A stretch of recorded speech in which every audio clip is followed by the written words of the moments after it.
Hey everyone, it's LaShonda King. Thank you so much for subscribing and sharing our LDK YouTube channel and for following us at Queen King Slays on Instagram. Welcome to Talk About It Tuesday, where you as a community share topics or questions with me, and as a counselor, I think about it, research it, and then we talk about it. Today's question comes from the Bay Area, California, and it's a great one for us all to consider. The question is, what advice would you give to someone that wants to love a broken person throughout their process? Whew. So, as a counselor and a loving person, I can find myself in this situation very often. What advice would I give someone who wants to love a broken person through their process? First of all, I'd like to say that for the most part, we all have broken parts to us, but there's varying levels of our situations and our brokenness, and also there's varying levels of what we're actively doing in our process. So I'm starting to realize that I really love the three ways that I have us frame our thinking for all of the topics that I've been doing so far. Those three frames are the frame of honesty, communication, and alignment. So what I'll do is I'll share a heading of each one of these three, and then I'll give you some things to think about as you evaluate your situation individually. So, honesty. I need you to take a really thorough look at the situation and give it a really, really honest assessment. Communication. I need you to set boundaries, keep your boundaries, reassess them, and repeat the process. And third, alignment. I need you to think about how what this person is going through is aligned with the bigger goals or the bigger visions that you have for your own life. I know that there's a lot of things that we think about, a lot of thought that goes into wanting to help other people, but we have to kind of keep things in perspective. So let me go back to the point of honesty. So doing a thorough and honest assessment looks like, one, first and foremost, thinking about you. Where are you in your own process? Are you in a healthy place? Do you have spare energy?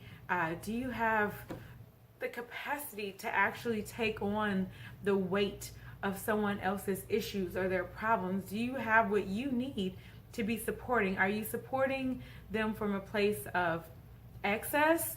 Or are you supporting them from a place of scarcity? Do you have any extra room in your own emotional state, in your own life, to be able to do that? Also, I need you to assess and kind of think about the situation and what the person is going through, and maybe your own history. Is something that the situation or the person doing triggering you? Is it opening up wounds that you have already healed from?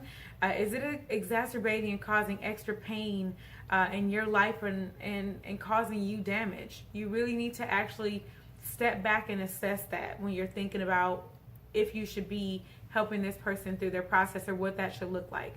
Also, what support systems do you have? Do you have a counselor? Do you have a journal? Do you have friends and family that support you? How is their support impacted by you supporting this other person? Are you losing people who support you in order to support someone else? I'm not telling you what to do. I just want you to kind of take a step back and take an honest and thorough look at what the situation and your support of this person is doing to you. That's first and foremost. Also, the honesty doesn't just end with you. Think about this person. Where are they? You want to help support the broken person in their process. Is their process that they're just existing in it and that they're doing nothing about it? Or is their process an active one? Are they actively trying to heal? Do they have a counselor? Are they changing behaviors? Are they setting boundaries and removing themselves from situations or from people that are making the process worse or longer or more strenuous or hurtful than it needs to be? I think that the person should have some goals. Goals are good when they're time bound. So how is that person working towards their goals, and do you see any progress being made? Also, that communication piece is very important. One, communicating with yourself, but also communicating with that other person. So for communication, I said to set boundaries, keep them, reassess, and repeat the process. So when you're thinking about boundaries, you really have to, you have to think about what the limits are, right? Um, do you live with this person? Do you have to speak to them as much as you do? What's healthy for you? Where are some places where you need to like set some limits and keep it compartmentalized? Like you want to be able to help this person, but is it affecting you at work? How is it affecting you at home? Is it affecting your sleep? Do you need to reduce the amount of time that you speak to them? If the person is speaking to you negatively or triggering you, how are you keeping yourself safe? What boundaries are you setting for yourself? Also, I think it's important to separate the person from the situation. So, of course, if we love a person, we see the best in them, right? Like, we want to say, you know, this is a really good person. But the reality is, a person can be really good and at the same time be in a really bad situation that's toxic for us. And I say this from a previous relationship. I had a partner who was really, or ex-partner, who was going through something really, really deep, really hurtful, really painful. And I wanted to support that person in the process. And at the beginning, I didn't have good boundaries. And what that looked like was letting that person come and go and call and not call. And that produced some instability in my life. And I didn't have proper boundaries set. So as a result, I started to hurt because of their situation and their process. It's cool to feel some things, but it's not cool for your life to start having disequilibrium because of someone else's process. So start thinking about how that person is affecting you. Even if it's a good person, their situation might be toxic, and it might be something that you need to take a step back from. Even if you don't all the way go away, like sometimes you just need to take a step back. Also, alignment. I know that a lot of us don't do really good at thinking about ourselves first. We think that it's selfish to think about ourselves, but it's not. You really, honestly, I love the whole airline, metaphor. Put on your mask first. You can't help anybody else effectively if you're not taking care of yourself first. So you still have to think about you in this process. Even though it's their healing process, are they breaking you in the process? Like what does this person's healing, what does this person's process have to do with you? Have to do with your life, with your alignment? I understand this person may be a spouse, a relationship partner, a family member, a coworker, your child. How does that person's wellness and their process align with what you want for your life? Obviously, like the higher the investment level, like say maybe a spouse, you have to be really more strategic when you're thinking about how this aligns with you. But if it's a relationship that you're in, are you holding on to the relationship even though it's misaligned? Are you really making the right choice for you and your future? Also, I want you to think about the page that you're on. Like sometimes we are not the person who's as broken, but we're trying to heal and help this person, and we're pushing them and we're pushing them, and they're not on the same page as us, and it's their problem. So are you on the same page with them? Are you more invested in their healing, their well-being, and their process than they are?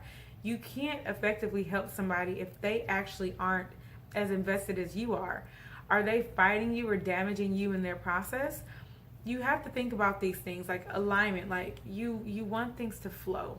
Things can only get better if they mesh and they have some sort of a flow. So think about the honest part of it, you all.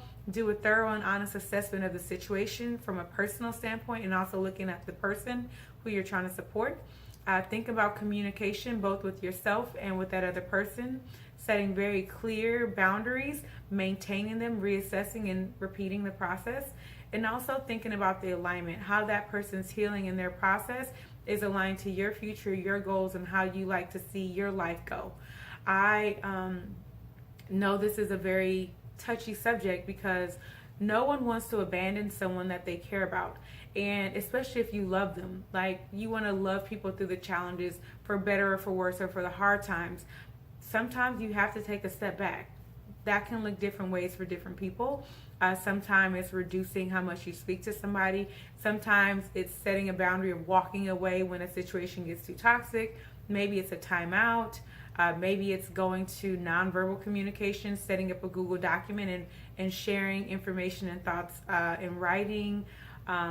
There's a variety of tactics that you can do to kind of work through this kind of situation, but ultimately we are all individuals and we are in communities and relationships with one another, but we still have to take care of ourselves first. So what is the most important advice that I would give someone that wants to love a broken person through the process? Make sure you're loving yourself. Make sure you're taking care of yourself, and make sure that that broken person is not breaking you in the process. That's all I have for tonight, you all. Hopefully I'll see you for Transparency Thursday. It's a really busy time for me. I'm training for a new position. So I appreciate your support. I look forward to hearing some of the situations that you've done or gone through in the past. How have you supported someone that you love through a hard time? When did you just know that it was too late, too much, it was too toxic? And what were some of the things that you went through where you had to just stop and not help that person in their process anymore? What did that look like? What did that feel like? I'm looking forward to seeing what you all have to say down below in the comments and what you have to share with each other. Community wisdom is everything. For those of you struggling with this, you can still love a person and give it some space and give it some time and separate yourself from them. You have to love yourself more than you love anybody else on the earth. Okay, you all, I'm signing off.